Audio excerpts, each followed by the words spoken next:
Welcome to another episode of Patio Pondering, the podcast. Today is going to be a solo episode, and we're going to take a little bit of a different tack on this little sailboat that we call Patio Pondering. Today I'm going to chat a little bit with you about changes we've seen in agriculture in Northeast Indiana. As some of you know, I am a genealogy and history buff. I maintain a family tree, use several resources online. I think the family tree I have has just over 6,000 people in it. I can trace my family back to, I think, the 1500s and maybe the 1400s in England. My wife's family tree I can take back a little bit further. But I spend a lot of time doing genealogy stuff, and as I drive around, I think about things. And one of the things that I see in our area, and it's not unique to Northeast Indiana and the area around Fort Wayne, is how agriculture has changed in our area. And I particularly think about that when I drive past and see more housing developments. Now, Fort Wayne is in a unique position where we are short of housing, so there's a lot of housing being built. Particularly if you go out by where my sister lives, near Huntertown area, with land that is being converted from farm ground into houses, we got a massive loss of farm ground.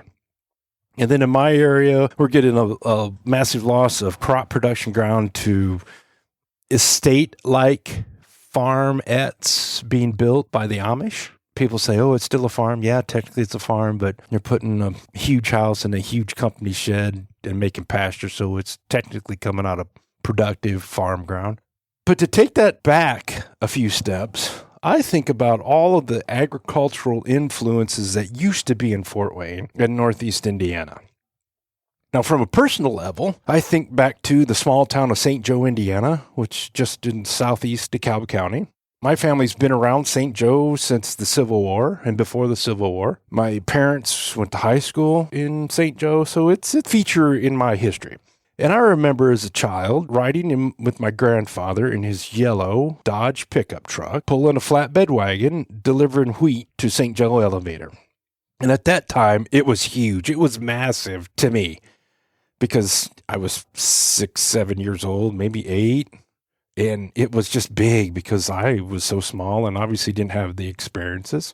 And I also have the distinct memory of being across the railroad tracks at Crow's Rainbow Farm Center, which is a fertilizer chemical dealer that was owned by the Crow family. I have this memory of playing in the fertilizer bay. And I don't know what granular fertilizer it was, but to me, it was just a huge sandbox to play in. And I don't remember my grandfather yelling at me, but I do remember playing in it. And I think somewhere around here, I still have a Crow's Rainbow Farm Service hat. And both those businesses are gone. At the former St. Joe Elevator site, the bins are gone. It might be owned by a towing company. I don't even know what happened to the buildings there at Crow's Rainbow Farm Service, but they're gone. And I think about some other places that I frequented with my grandparents.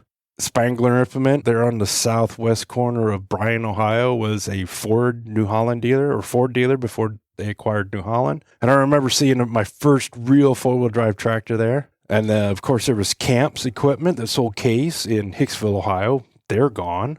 Sheridan Maxfield in Leo, Indiana was an International Harvester dealer. I remember stopping there and talking to a mechanic when I was a Boy Scout to finish my Ag Mechanics Merit Badge. They're a Cub Cadet, maybe Kubota dealer. I don't know. They sell suburban small equipment now. Those are personal items of agricultural influence in Northeast Indiana, and specifically DeKalb, Defiance, Williams, and Allen counties. I also remember when I was in high school buying Baylor parts at Allen County Tractor Service, which is a Ford dealer that was on an industrial park where the old fairgrounds was. That's gone. So there's a lot of things in our area that used to be here to support agriculture that are no longer here. And there's a couple reasons for that. One, Fort Wayne gets bigger, and as the city gets bigger, it eats up farm ground. So there's less farmers in that proximity. I mean, you have the 80s consolidation in tractor brands, International Harvester being bought by Case to make Case IH. You had the loss of the white dealers. I mean, you think about the northwest side of Fort Wayne, which is bustling with growth of housing. You have Schaefer's that are selling lawn tractors now. That used to be a Minneapolis Moline white dealer. White's gone, ate up by Agco.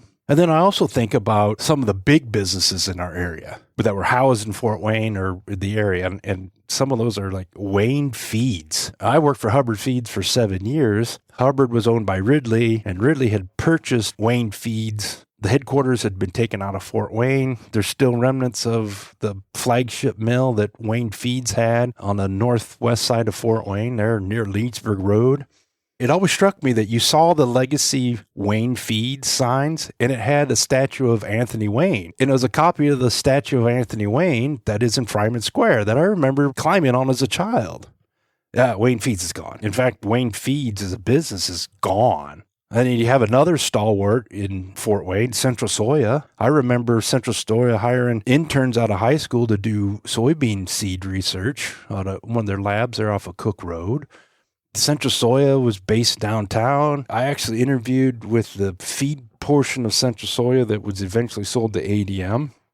That stalwart of soybean research and cutting edge developing products with soybeans is no longer in Fort Wayne. That's gone.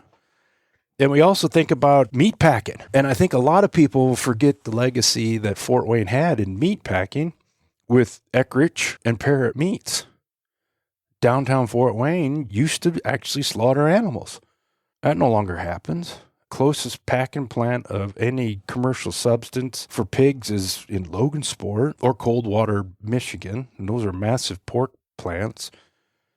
Decatur's got a small packing facility for some beef, but it's nothing like we used to do. And I think that our area is poorer for the lack of celebration of the agricultural roots. And I think there's people in our planning that don't realize that we still have quite a bit of thriving agricultural businesses in our area because we think it's dead, partly because we get more houses and less farmers.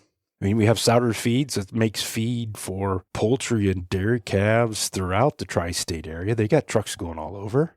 Milan Center Feeds is huge at supporting what livestock we have in the area, supporting hobby farms and small farms. They're doing a thriving business. Synergy Feeds has a feed mill at Edgerton, Indiana. Yes, there is in Edgerton, Indiana. It does not have a post office box anymore, but it's in an Ag Plus mill there on the state line that is making custom feeds for dairy and pork producers in Ohio and Indiana. So there is some thriving ag businesses in the area. It's just different than it used to be.